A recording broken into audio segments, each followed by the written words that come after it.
একজন বৃদ্ধ মানুষের রাগ এবং প্রতিশোধ যে এরকম লেভেলের হতে পারে তা এই মুভি না দেখলে বোঝাই যাবে না। শুধুমাত্র একজন চিকিৎসকের ভুল চিকিৎসার কারণে ওই বৃদ্ধ লোকটি চিকিৎসকদের থেকে এমন ভয়ঙ্কর এবং নৃশংস প্রতিশোধ নেয় যা দেখলে শরীরের লোম পর্যন্ত দাঁড়িয়ে যাবে। সিনেমা কাল্পনিক হলেও সম্পূর্ণ ফিলিংসটা একদম বাস্তবের মতো। একজন মানুষ আরেকজন মানুষের প্রতি এতটা নৃশংস কিভাবে হতে পারে? কথা দিচ্ছি মুভিটা তোমাদের অনেক ভালো লাগবে। সিনি লজিক তোমাদের জন্য নিয়ে এসেছে এরকমই একটা থ্রিলার মাইন্ডেড মুভি স এক্স। তো চলো গল্পে যাই। আর তুমিও যদি থ্রিলার মাইন্ডেড হয়ে থাকো তাহলে চ্যানেলটাকে সাবস্ক্রাইব করে দিও। শুরুতেই মুভির মেইন ক্যারেক্টারকে দেখানো হয় যার নাম জন ক্র্যামার ওরফে জিক্স। জিক্স একটা হসপিটালে নিজেকে চেক আপ করাতে এসেছে, কারণ কিছুদিন আগেই সে তার একটা রিপোর্টে জানতে পারে তার মাথায় নাকি ক্যান্সার হয়েছে। আর এটাই কনফার্ম হওয়ার জন্য তার এখানে আসা। তো বিভিন্ন চেক আপ করানোর পর সে নার্সকে জিজ্ঞাসা করে, এখন আমার অবস্থা কেমন দেখলেন? উত্তরে নার্স জানায়, আপনার চিকিৎসায় খুব একটা উন্নতি হয়নি। একথা শুনে জিক্স চিন্তিত হয়ে চেক আপ রুম থেকে বাইরে চলে আসে এবং দেখতে পায় বাইরে আরো কিছু পেশেন্ট বসে রয়েছে। জিক্স তাদের সাথে কথা বললে জানতে পারে তাদেরও ক্যান্সার রয়েছে, কিন্তু তাদের মধ্যে একজন মানুষ একদমই চুপচাপ মনমরা হয়ে বসে রয়েছে। এই ব্যক্তির নাম হলো হেনরি কেসলার। পেশায় সে একজন হোটেল মালিক। তারও ক্যান্সার ধরা পড়েছে, বাঁচার সম্ভাবনা একদমই নেই বললেই চলে। আর এই জন্য সে অনেক বেশি চিন্তিত। কিছুদিন পর ডক্টর জিক্সকে তার কাছে ডেকে পাঠায় এবং তাকে জানায়, তোমার জন্য একটা দুঃসংবাদ রয়েছে। তোমার ক্যান্সার দিন দিন আরো সম্প্রসারিত হচ্ছে, মানে বেড়ে যাচ্ছে, যার ফলে খুব শীঘ্রই যে কোনো সময় তোমার মৃত্যু হওয়ার সম্ভাবনা রয়েছে। এটা শুনে জিক্সর কপালে এক অদ্ভুত চিন্তার ভাঁজ এবং অসহায়ত্বের ছাপ ফুটে ওঠে। কিছুক্ষণের জন্য তার মাথা কাজ করা বন্ধ করে দেয় এবং চোখ মুখ একদম লাল বর্ণ ধারণ করে। কিছুক্ষণ পর তার পানি পিপাসা লাগলে সে পানি পান করার জন্য হসপিটালের একটা কেবিনের দিকে হেঁটে যাচ্ছিল। এরই মধ্যে তার নজরে পড়ে একটা অল্প বয়সী লোক, যে কিনা একজন পেশেন্টের দামি আংটি এবং ঘড়ি চুরি করছিল। আর ওই পেশেন্টটি একটু আগেই মারা গেছে। এরপর আমাদেরকে দেখানো হয় ওই ছেলেটি একটা অদ্ভুত মেশিনের মধ্যে আটকে রয়েছে। আর জিক্স নামের এই ব্যক্তিকে দেখে যতটা সাদাসিধে এবং অসহায় মনে হচ্ছে, সে তার চেয়েও অনেক বেশি ভয়ঙ্কর। তার রাগ এতটাই বেশি যে কাউকে নৃশংসভাবে শেষ করার কথা সে দ্বিতীয়বার চিন্তা করে না। আর জিক্স মানুষকে মারত বিভিন্ন প্রাণঘাতী যন্ত্রের মাধ্যমে, যা তার কাছে একটা খেলার মতো, যেখানে মানুষদেরকে আটকে রেখে তিলে তিলে যন্ত্রণায় শেষ করত। বলা যায় সে একজন সিরিয়াল কিলারের মতোই মানুষদেরকে খুন করত। আর সে খুন করত ওই ধরনের মানুষকে যারা বিভিন্ন অন্যায়, অবিচার এবং বিভিন্ন খারাপ কাজে লিপ্ত থাকত, যাদের জন্য মানুষের অনেক বড় বড় ক্ষতি হয়ে গেছে।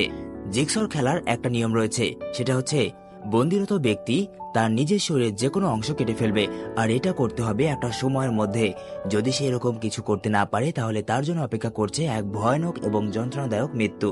তো যাই হোক, ওই লোকটাকে একটা অদ্ভুত চেয়ারে বসিয়ে তার দুই চোখের সাথে অদ্ভুত ধরনের পাইপ লাগানো ছিল। দেখা যায় ওই লোকটাকে চেয়ারের সাথে শক্ত করে বেঁধে রাখা হয়েছে এবং একটা অডিও ক্লিপের সাহায্যে জিক্সা বলে, তোমার চোখে যে পাইপগুলো লাগানো রয়েছে এর মাধ্যমে তোমার চোখগুলো উপরে ফেলা হবে। যদি এর থেকে তুমি বাঁচতে চাও তাহলে তোমার কাছে মাত্র 3 মিনিট সময় আছে। তোমার এক হাতের নিচে একটা বাটন আর অন্য হাত ধারালো শক্ত তার দিয়ে বাঁধা রয়েছে। তোমাকে যেটা করতে হবে সেটা হলো এই হাতের নিচের বাটনগুলো চেপে তোমার ওই হাতের নখগুলো ভেঙে ফেলতে হবে, নয়তো তোমার চোখ ওই পাইপের মাধ্যমে উপড়ে ফেলা হবে।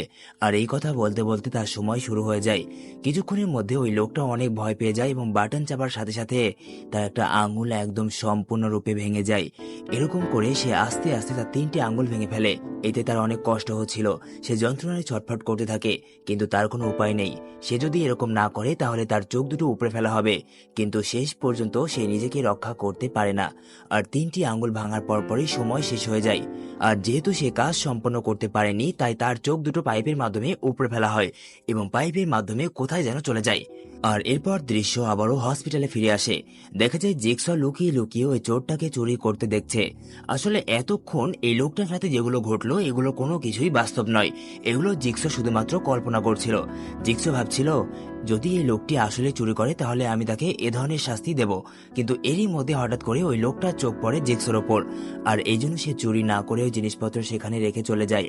আসলে আমাদের মধ্যেও এরকম অনেক মানুষ রয়েছে যারা কোনো কিছু ঘটার আগেই সেগুলো নিয়ে ভেবে বসে থাকে। আমাদেরকে এরকম অতিরিক্ত ভাবা উচিত নয়। তাই তোমারও বেশি চিন্তা ভাবনা করার প্রয়োজন নেই, শুধুমাত্র সাবস্ক্রাইবটা করে দিও। দেখতে দেখতে 1 সপ্তাহ সময় পার হয়ে যায়। একদিন জিক্স একটা হোটেলে বসে তার কিছু কাজ করছিল। এরই মধ্যে সেখানে হ্যানরি চলে আসে। আর এরপর জিক্স জানতে পারে এই হোটেলের মালিক হ্যানরি। জিক্স হ্যানরিকে দেখে অনেকটাই খুশি হয় এবং তাকে বলে, আরে তোমাকে তো দেখে একদম সুস্থ মনে হচ্ছে, আর তুমি কাজও শুরু করে দিয়েছো, ব্যাপার কি? উত্তরে হ্যানরি জানায়, আসলে আমি সুস্থ। কারণ কিছুদিন আগেই আমি একটা অপারেশন করিয়েছি, আর এই অপারেশনের ফলে ডক্টররা আমার শরীর থেকে ক্যান্সার দূর করে দিয়েছে। আর দেখো, আজ আমি তোমার সামনে একদম সুস্থ স্বাভাবিক হয়ে দাঁড়িয়ে আছি। আমার চিকিৎসা করিয়েছিল একজন সিনিয়র ডক্টরের মেয়ে এবং তার টিম। জিক্সা হ্যান্ডিকে দেখে এবং তার কথা শুনে তার দিকে অবাক হয়ে তাকিয়ে থাকে, কারণ এত নিখুঁতভাবে অপারেশন করতে পারে এরকম ডাক্তারের খোঁজ আজ পর্যন্ত জিক্সা পায়নি। আর এই জন্য জিক্সা অনেক কৌতূহলী হয়ে পড়ে এবং তাকে বলে, আমাকেও তাদের অ্যাড্রেসটা দাও, আমিও তাদের সাথে যোগাযোগ করতে চাই। হ্যান্ডি বলে, হ্যাঁ নিশ্চয়ই, কিন্তু তাদের অ্যাড্রেসে তোমার গিয়ে কোনো লাভ নেই, কারণ তারা ফোন কলের মাধ্যমে তোমার সিরিয়াল নেবে এবং সময় হলে তোমাকেই ফোন দিয়ে তাদের অ্যাড্রেসে অপারেশনের জন্য ডেকে নেবে। আর এরপর হ্যান্ডি জিক্সকে একটা ওয়েবসাইট লিখে দেয়, যেটা ছিল ওই ডাক্তারদের ওয়েবসাইট। হ্যান্ডি জিক্সকে বলে, তুমিও খুব শীঘ্রই সুস্থ হয়ে যাবে। জিক্সো খুশি হয়ে তার বাড়িতে ফিরে আসে এবং কম্পিউটারেও ওই সিনিয়র ডক্টর এবং তার মেইন নাম সার্চ করলে একটা ওয়েবসাইট আসে, যেখানে প্রবেশ করলে তাদের সম্পর্কে অনেক ভালো ভালো রিভিউ দেওয়া ছিল। এরই মাঝে জিক্সোর চোখ পড়ে সেখানে থাকা একটা ইন্টারভিউয়ে। সেখানে ডক্টর বলে, ক্যান্সার দূর করার এই উপায়টা একান্তই তাদের নিজেদের তৈরি করা। আর এরপর ডক্টর অপারেশনের বিভিন্ন সিস্টেম এবং প্রসেস ওই ইন্টারভিউয়ে তুলে ধরে। এগুলো দেখে জিক্সো ভাবতে থাকে, এই ডক্টর আসলে অনেক ভালো চিকিৎসা করে। আর এরপর জিক্সো হ্যান্ডির দেওয়া ওয়েবসাইটে প্রবেশ করলে ওই সিনিয়র ডক্টরের মেয়ের ভিডিও পায়, যার নাম ডক্টর সিসিলিয়া পিটারসন। সে ওই ভিডিওতে জানায়, হ্যালো, আমি সিসিলিয়া পিটারসন, আমি আমার টিমের সঙ্গে ক্যান্সারের অপারেশন করি। আর এই অপারেশনের সম্পূর্ণ প্রক্রিয়াটি আমার বাবার বানানো, কিন্তু তুলনামূলক কম খরচে অপারেশন করায় সরকার আমাদেরকে এবং আমাদের অপারেশনের ওপর নিষেধাজ্ঞা দিয়েছে। আর এই জন্য আমাদেরকে লুকিয়ে এই অপারেশনগুলো করতে হয়। আপনি যদি অপারেশন করাতে চান তাহলে আমাদেরকে নিচে দেওয়া ইমেল করতে পারেন। আর যেহেতু জিক্সো এই অপারেশনটা করাতে চায়, তাই সে কোনো কিছু না ভেবেই তাকে ইমেল করে। কিছুক্ষণের মধ্যেই জিক্সোর ফোনে কল আসে, আর এই কলটা করেছিল ডক্টর সিসিলিয়া। সিসিলিয়া তাকে বলে, আপনি কি আসলে এই অপারেশন করাতে চান? যদি করাতে চান তাহলে কি আমি আপনার নামটি আমাদের সিরিয়ালে দিয়ে দেব? উত্তরে জিক্সা বলে, হ্যাঁ। আর এরপর সিসিলিয়া তাকে জানাই, আচ্ছা ঠিক আছে, আমি আপনাকে একটা অ্যাকাউন্ট নাম্বার দিচ্ছি যেখানে 2.5 লক্ষ টাকা পাঠাতে হবে এবং অপারেশনের জন্য আপনাকে মেক্সিকোতে আসতে হবে। পরের দিনে জিক্সা মেক্সিকোতে চলে আসে এবং এয়ারপোর্ট থেকে একটা ট্যাক্সিতে করে সিসিলিয়ার বলা অ্যাড্রেসে যাচ্ছিল, কিন্তু প্রতিমধ্যে যাওয়ার সময় তাদের সম্মুখীন হয় দুজন মাস্ক পরা ব্যক্তির সাথে। তারা কোনো কথা ছাড়াই জিক্সকে তাদের নিজেদের গাড়িতে তুলে নেয় এবং সিসিলিয়ার অ্যাড্রেসে পৌঁছে দেয়। আসলে এরা হলো ডক্টর সিসিলিয়ারই লোক। কেউ যেন ডক্টর সিসিলিয়ার আসল অ্যাড্রেস জানতে না পারে, এই জন্য এই ব্যবস্থা করেছে ডক্টর সিসিলিয়া। তো যাই হোক, সেখানে এসে পৌঁছালে একজন মেয়ে দরজা খুলে দেয় এবং জিক্সর জিনিসপত্র ভেতরে নিয়ে যায়। এই মেয়েটি হলো এই বাড়ির কেয়ারটেকার, যার নাম গ্যাব্রিয়েল। আর এরপর জিক্সর দেখা হয় ডক্টর সিসিলিয়ার সাথে। সে তাকে তার বাকি সদস্যদের সাথে পরিচয় করানোর জন্য একটা ফ্যাক্টরিতে নিয়ে যায়।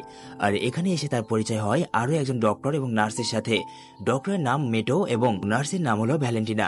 এখানে আসার পর সে দেখতে পায় কিছুক্ষণ আগেই একজনের অপারেশন করা হয়েছে, যার নাম পার্কার সার্স। এরপর ডক্টর সিসিলিয়া এবং জিক্স সেখান থেকে ফিরে আসে এবং নিজেদের মধ্যে গল্প করতে থাকে। ডক্টর সিসিলিয়া জিক্সকে বলে, আপনি পেশায় কি করেন? উত্তরে জিক্স জানায় সে একজন ইঞ্জিনিয়ার, আর এছাড়াও সে সাধারণ মানুষের অনেক সাহায্য করে থাকে। এটা শুনে সিসিলিয়া বেশ ইমপ্রেসড হয়। এরপর রাত নেমে আসে, ঘুমের সময়, কিন্তু যেহেতু এই জায়গাটা জিক্সর কাছেই নতুন, তাই কিছুতেই তার ঘুম আসছে না। এরই মধ্যে হঠাৎ করে বাইরে থেকে একটা আওয়াজ তার কানে ভেসে আসে, আর এই জন্য সে সাহস করে বাইরে যায় এবং দেখতে পায় একটা ছোট্ট বাচ্চা ছেলে তার সাইকেল ঠিক করার চেষ্টা করছে, কিন্তু সে ব্যর্থ হলে জিক্স সাইকেলটা সারিয়ে দেয়। আর এই জন্য তাদের মধ্যে খুব ভালো একটা বন্ধুত্বের সম্পর্ক তৈরি হয়। দৃশ্য পরিবর্তন হয়ে পরের দিন দেখানো হয় জিক্সের অপারেশনের জন্য সবাই তৈরি হয়ে নিচ্ছে। আর কিছুক্ষণ পর শুরু হবে জিক্সের অপারেশন, যেখানে তার মাথার পেছনের অংশ কেটে সার্জারি করা হচ্ছিল। আর জিক্স অজ্ঞান হওয়ার আগে তার পেছনে লাগানো ক্যামেরার মাধ্যমে অপারেশনের সবকিছু দেখতে পাচ্ছিল। আর কিছুক্ষণের মধ্যেই তার অপারেশন সম্পূর্ণ হয়ে যায়। এরপর 2 দিন পরের সময়কে দেখানো হয়, আর জিক্সর জ্ঞান ফিরেছে। আর এই জন্য সিসিলিয়া তাকে দেখতে এসেছে। সে তাকে জানায়, আপনার ক্যান্সার দূর হয়ে গেছে, আর এই জন্য আপনি এখন সুস্থ। আর এরপর ডক্টর তাকে তার রিপোর্ট দেখায় এবং বলে, এখন থেকে আপনাকে শুধুমাত্র আমাদের এই মেডিসিনগুলো খেতে হবে, তাহলে আপনি আস্তে আস্তে সম্পূর্ণরূপে সুস্থ হয়ে উঠবেন। জিক্সো তো এসব শুনে মহা খুশি। আর এরপর সিসিলিয়া সেখান থেকে চলে গেলে জিক্সো বাড়ি থেকে বাইরে বের হয় এবং মনের খুশিতে সম্পূর্ণ শহরে ঘুরে বেড়ায়। এরই মধ্যে সে সিসিলিয়ার দেওয়া মেডিসিন খেতে থাকে এবং তার পরবর্তী ট্র্যাপ মানে মানুষদেরকে মারার নতুন পরিকল্পনা করতে থাকে। কিভাবে সে মানুষদেরকে শাস্তি দেবে এর একটা নকশাও তৈরি করে। এভাবে তার কেটে যায় কয়েকটা দিন। আর এরপর সে আবারও দেখা করতে যায় সিসিলিয়ার সাথে, কিন্তু এবার সে তার বাড়িতে পৌঁছালে সেখানে কাউকেই দেখতে পায় না। সম্পূর্ণ বাড়িটাই ফাঁকা। সে একটু ঘাবড়ে যায়। আর এরপর সে ফ্যাক্টরিতে যায় যেখানে তার অপারেশন করা হয়েছিল, কিন্তু সেখানে গিয়েও সে হতাশ হয়, কারণ সেখানে সবকিছু লন্ডভন্ড হয়ে পড়েছিল। এরই মাঝে তার নজরে পড়ে সেখানে থাকা একটা কম্পিউটার স্ক্রিন, যেখানে সিসিলিয়ার বাবার একটা ভিডিও চলছিল। সে বলছিল কিভাবে তারা মানুষদের ব্রেন অপারেশন করে। আর এই ভিডিও দেখার পর জিক্সো সেই ভিডিওর কথা মনে পড়ে যেটা তাকে অপারেশন করার সময় দেখানো হয়েছিল। আর এখন এইসব দেখার পর জিক্সোর সন্দেহ হতে শুরু করে। তার মনে হচ্ছিল আসলেই কি তারা তার অপারেশন করেছিল। আর এটা কনফার্ম হওয়ার জন্য সে তার মাথার ব্যান্ডেজ খুলে ফেলে এবং আয়নার সামনে গিয়ে দেখতে পায় তার কোনো অপারেশনই হয়নি, অর্থাৎ তারা তাকে ধোঁকা দিয়েছে। আর এই জন্য জিক্সো রাগে এবং ক্ষোভে সেখানে ভাঙচুর করতে থাকে, কিন্তু তারা জানতো না তারা কার সাথে পাঙ্গা নিয়েছে। আর এরপর আমাদেরকে দেখানো হয় ওই ট্যাক্সি ড্রাইভারকে, যাকে সিসিলিয়া এয়ারপোর্টে জিক্সোকে আনতে পাঠিয়েছিল। সে ট্যাক্সির মধ্যেই বসেছিল, ঠিক এমন সময় কেউ তাকে পেছন থেকে মুখে কাপড় দিয়ে কিডন্যাপ করে নেয়। আর যখন তার জ্ঞান ফিরে আসে তখন সে নিজেকে একটা চেয়ারের সাথে রশি দিয়ে বাঁধা অবস্থায় একটা কাচের ঘরের মধ্যে দেখতে পায়, এবং তার হাত দুটো টেপ দিয়ে জড়ানো আর দুই হাতের মাথায় লাগানো ছিল দুইটা ধারালো ব্লেড, এবং সে জোরে জোরে চিৎকার করছিল। কিছুক্ষণ পর জিক্সো তার সামনে আসে, আর তাকে দেখা মাত্রই ড্রাইভার বুঝতে পারে এই সব কিছু এই ব্যক্তিই করেছে। সে জিক্সোকে এখান থেকে তাকে ছেড়ে দিতে বলে এবং তাকে মারার হুমকি দেয়। এরই মধ্যে জিক্সো ওই ঘরের দরজা খুলে দেয়, কিন্তু ড্রাইভার ঘর থেকে বের হওয়ার আগেই তার সামনে একটা টেপ রেকর্ডার ঝুলে পড়ে। আর সেখানে বলা হচ্ছিল, আমি জানি তোমরা কিভাবে আমাকে ফাঁসিয়েছো, আর এটাও জানি তুমি সিসিলিয়ার সাথে মিলে অনেক মানুষদেরকে অপারেশনের নামে ধোকা দিয়েছো। এই কারণে এই ছোট্ট শাস্তিটা স্পেশালি তোমার জন্য। শাস্তিটা হচ্ছে তোমার দুই হাতে দুটো টাইম বোমা বাঁধা রয়েছে, যেগুলো মাত্র 3 মিনিটের মধ্যে ফেটে যাবে। তোমাকে যেটা করতে হবে সেটা হচ্ছে তোমার হাতের সাথে যে ধারালো ব্লেড লাগানো রয়েছে ওইটা দিয়ে তোমার হাত যতটুকুতে বোমা বাঁধা রয়েছে অতটুকু কেটে ফেলতে হবে। আর এভাবেই হবে তোমার মুক্তি, নয়তো বুম, এই ব্লাস্টে মারা পড়বে তুমি। ড্রাইভার অনেক আতঙ্কিত হয়ে পড়ে। সে কান্নাকাটি করে অনেক মাপ চায় জিক্সর কাছে, কিন্তু জিক্সা তো তাকে কোনো মতেই মাফ করবে না। আর এই জন্য সে অন্য কোনো উপায় না পেয়ে তার হাত কাটতে শুরু করে। সে যন্ত্রণায় চিৎকার করছিল এবং আস্তে আস্তে তার হাতটা কাটছিল। 3 মিনিট পূর্ণ হওয়ার আগেই সে তার দুটো হাতেই কেটে ফেলে এবং দূরে ফেলে দেয়। আর কিছুক্ষণের মধ্যেই ওই বমগুলো ব্লাস্ট হয়ে যায় এবং সে কোনো রকমে এবারের মতো বেঁচে যায়।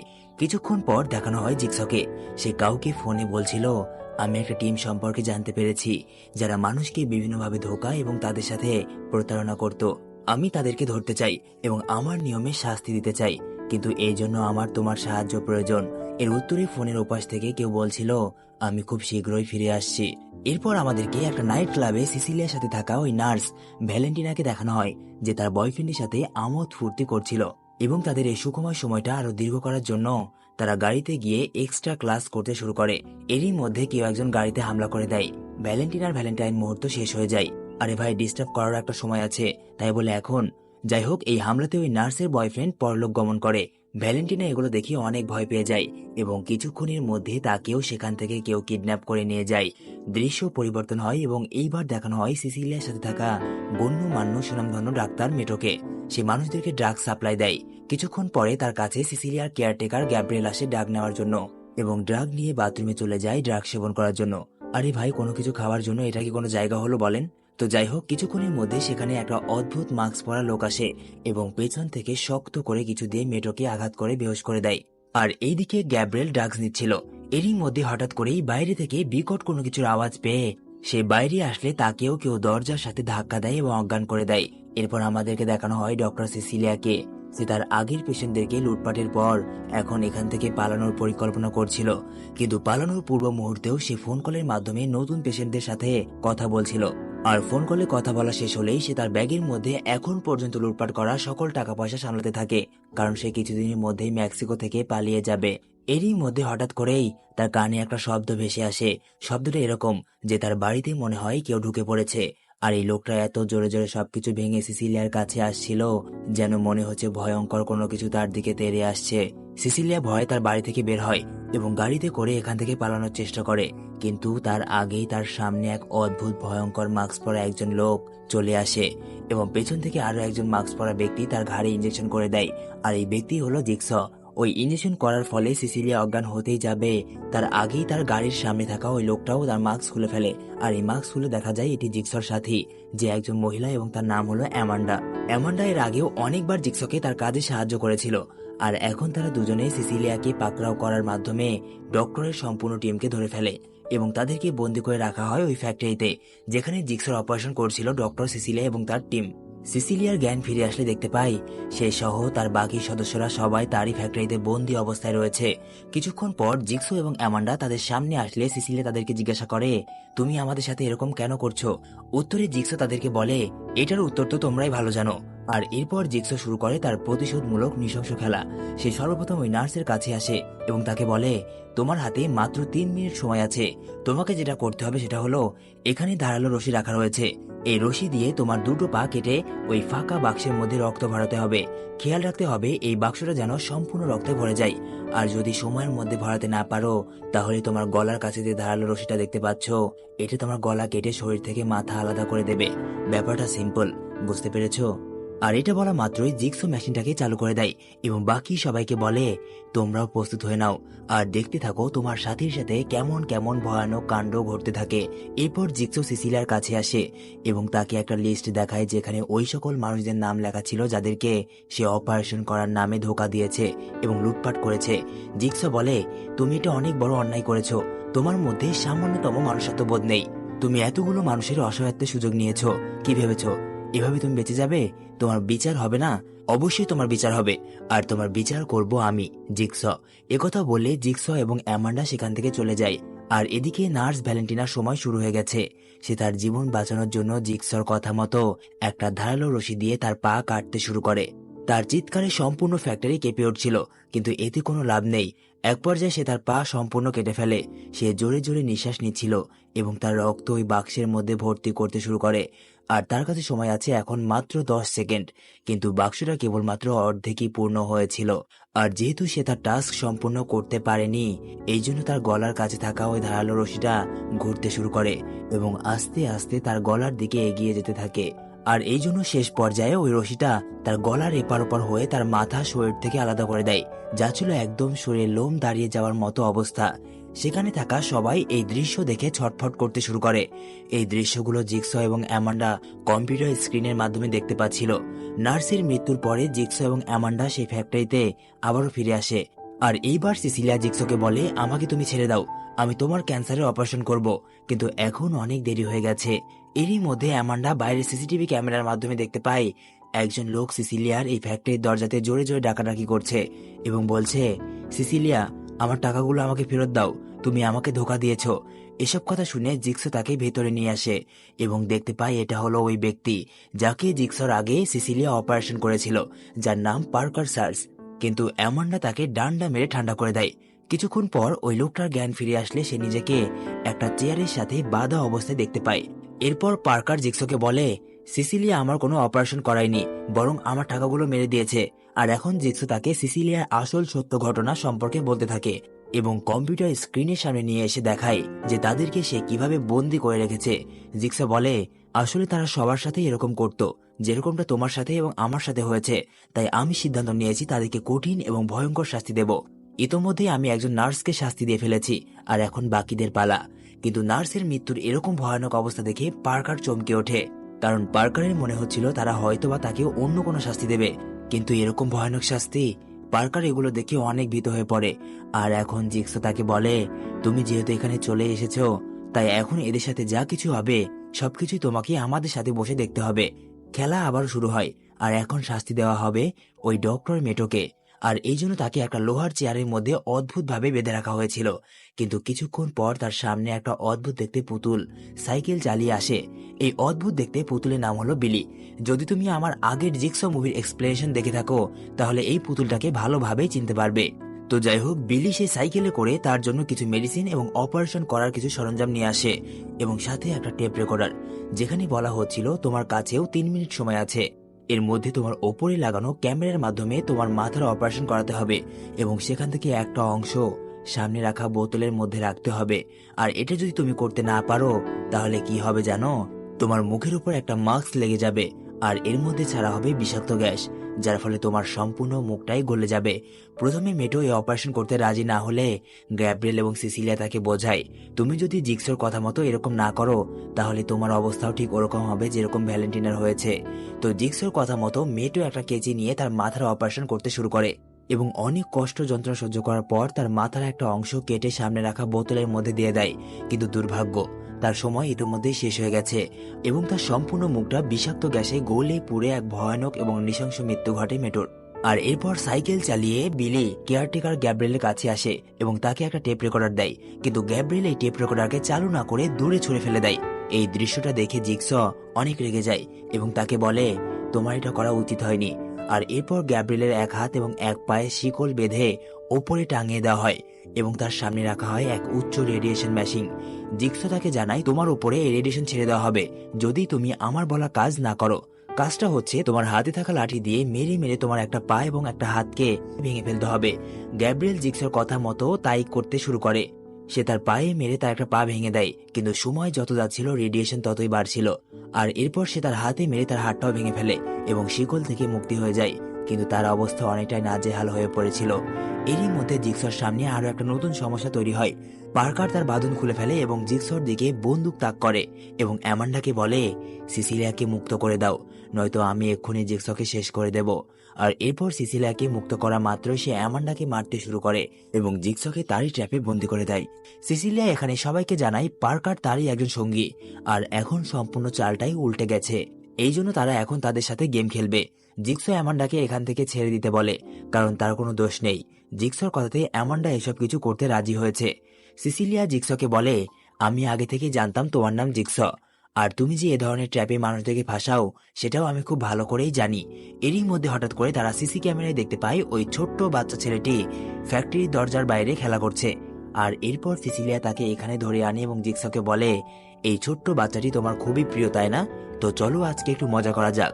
এই বলে তারা ওই ছোট্ট বাচ্চাটিকে জিগসর সাথে ট্র্যাপে আটকে দেয় এবং বলে, তোমার সাথে আজকে যা যা ঘটবে এই ছোট্ট বাচ্চাটির সাথেও সেম একই ঘটনাই ঘটবে। জিগসর এই বিষয়টা একটু খারাপ লাগে, কারণ সে একদমই বাচ্চা আর এইসব বিষয়ের সাথে তার কোনো কানেকশন নেই। এরপর জিগস বলে, তোমার টাকার প্রয়োজন হলে উপরে অনেক টাকা রাখা রয়েছে, সেগুলো নাও এবং এখান থেকে চলে যাও। কিন্তু সিসিলিয়া বলে, জি না, আমি এখন দেখতে চাই তোমার নিজেরই তৈরি করা ট্র্যাপে তোমাকে ফাঁসতে কেমন লাগে এবং কিভাবে তুমি নিজেকে রক্ষা করো। এরপর অ্যামান্ডা সেখানে থাকা একটা বাটনে চাপ দিলে জিগসো এবং ওই ছোট্ট বাচ্চাটির হাত পায়ে লাগানো শিকল তাদেরকে টানতে শুরু করে এবং একটা জায়গায় শুইয়ে দেওয়া হয়। কিছুক্ষণ পর তাদের সামনে অদ্ভুত দেখতে দুটা বড় বড় পাইপ চলে আসে এবং সেখান থেকে বের হয় মানুষের পচা গলা, রক্ত এবং মাংস, আর এগুলো সরাসরি তাদের মুখের ওপরে পড়ে। এই মেশিনের সিস্টেমটা এরকম যে কোনো একজনের ওপরই এই পচা গলা মাংস পড়বে। যদি জিগস চায় তাহলে ওই ছোট্ট বাচ্চাটির ওপর পড়বে, আর ওই ছোট্ট বাচ্চাটি চাইলে জিগসর ওপর পড়বে। এভাবে তারা একে অপরকে সাহায্য করে এবং নিঃশ্বাস নিয়ে কোনো রকমে জীবিত থাকার চেষ্টা করে। এগুলো দেখে অ্যামান্ডা চিৎকার করতে থাকে, কিন্তু তার কিছুই করার ছিল না। এদিকে সিসিলিয়া এবং পার্কার টাকা নেওয়ার জন্য অফিস রুমে যায় এবং টাকার ব্যাগ দেখা মাত্রই তারা ওই ব্যাগ তুলে নেয়। আর এখানেই যত সব বিপত্তি ঘটে। তারা ব্যাগটি তুলে নিতেই দেখতে পায় তার পেছনে থাকা একটা টাইমার লাগানো, আর সেই টাইমারটা ইতোমধ্যেই চালু হয়ে গেছে। আর এই টাইমার চালু হতেই জিগসের ওপর রক্ত পড়াও বন্ধ হয়ে যায় আর অফিস রুম সম্পূর্ণভাবে লক হয়ে যায়। এগুলো দেখে সিসিলিয়া এবং পার্কার ঘাবড়ে যায় এবং এখানে তারা জানতে পারে এই সব কিছু আসলে জিগসেরই প্ল্যান। শুধুমাত্র এটাই নয়, পার্কারকে এখানে ডেকে আনাও তাদেরই একটা প্ল্যানেরই অংশ। ট্যাক্সি ড্রাইভার তাদেরকে আগেই বলে দিয়েছিল যে সিসিলিয়ার সাথে কারা কারা জড়িত এবং পরবর্তীতে অ্যামান্ডা পার্কারকে মেসেজ করে এখানে ডেকে নেয়। তো যাই হোক, পুরনো কথা বাদ দিয়ে নতুন খেলায় আসা যাক। সিসিলিয়া এবং পার্কার জানালা দিয়ে বাইরে তাকালে দেখতে পায় জিগসো এবং ওই ছোট্ট বাচ্চা এখন মুক্ত। আর সেই মুহূর্তেই পুরো অফিস জুড়ে একটা রেকর্ডিং প্লে হতে থাকে, যেখানে বলা হচ্ছিল কিছুক্ষণের মধ্যেই এই সম্পূর্ণ অফিস রুমে বিষাক্ত গ্যাস ছেড়ে দেওয়া হবে, কিন্তু তোমাদের সুবিধার্থে এখানে একটা ছোট্ট উইন্ডো রাখা হয়েছে যেখান দিয়ে তোমরা নিঃশ্বাস নিতে পারো। কিন্তু সমস্যা হচ্ছে সেই উইন্ডো দিয়ে যে কোনো একজনই নিঃশ্বাস নিতে পারবে। এখন এটা তোমাদেরকে সিদ্ধান্ত নিতে হবে যে কে আগে নিঃশ্বাস নিয়ে বেঁচে থাকবে। এবং কিছুক্ষণ পরেই বিষাক্ত গ্যাসগুলোকে ছেড়ে দেওয়া হয়। তাদের নিঃশ্বাস নিতে সমস্যা শুরু হলে তারা অফিসের রুমটাকে ভাঙারও চেষ্টা করে, কিন্তু ব্যর্থ হয়। আর এরপর সিসিলিয়া সেই উইন্ডো খুঁজে বের করে এবং নিঃশ্বাস নিতে থাকে, কিন্তু পার্কার এটা দেখা মাত্রই সিসিলিয়াকে ধাক্কা মেরে সরিয়ে দেয় এবং সে নিজে নিঃশ্বাস নিতে শুরু করে। এটা দেখে সিসিলিয়ার রাগ হয়, এই জন্য সে পার্কারকে ভেতরে টেনে নেয় এবং দুজনের মধ্যে লড়াই লেগে যায়। এরই মাঝে সিসিলিয়া পার্কারকে চাকু মেরে দেয় এবং সেখানেই শেষ করে দেয় পার্কারের চ্যাপ্টার। আর এরপর সে একাই ওই উইন্ডো দিয়ে নিঃশ্বাস নিতে শুরু করে। এদিকে জিগসো, অ্যামান্ডা এবং ওই ছোট্ট বাচ্চা সেখানেই পড়ে থাকা সিসিলিয়ার টাকাগুলো তুলে নেয় এবং ওই ফ্যাক্টরি থেকে চলে যায়। আর এইদিকে টাইমার শেষ হতেই অফিস রুমের গ্যাসটাও বন্ধ হয়ে যায়। সিসিলিয়া এবারের মতো বেঁচে তো যায়, কিন্তু এখানেই তাকে আটকে থাকতে হবে, মানে মৃত্যু তার নিশ্চিত যতক্ষণ পর্যন্ত তাকে কেউ না বাঁচাচ্ছে। কিন্তু এখানে কারো আসার সম্ভাবনা একদমই কম, আর এই জন্য তার এখানে নৃশংসভাবে মৃত্যু হওয়ার সম্ভাবনা রয়েছে। আর এরপর আমাদেরকে আরো একটা টুইস্ট দেখানো হয়। আসলে জিগসকে ওই ডক্টরের কাছে পাঠিয়েছিল হোটেলের মালিক হেনরি। এর মানে সেও তাদের সাথে জড়িত। এটা জিগস একটা গোপন সূত্রে জানতে পারে। আর এরপর শোনা যায় তাকেও নাকি কেউ কিডন্যাপ করে নিয়েছে। কে হতে পারে এটা, জিগস নাকি অন্য কেউ? কমেন্ট করে জানিয়ে দিও। আর এখানেই শেষ হয়ে যায় এই অসাধারণ থ্রিলার মাইন্ডেড মুভি। আর অবশ্যই জানাবে তোমাদের ভিডিওটা কেমন লেগেছে কমেন্ট বক্সে। দেখা হচ্ছে পরের কোনো ইউনিক এবং সাসপেন্সে ভরা মুভিতে। ততক্ষণের জন্য বিদায়।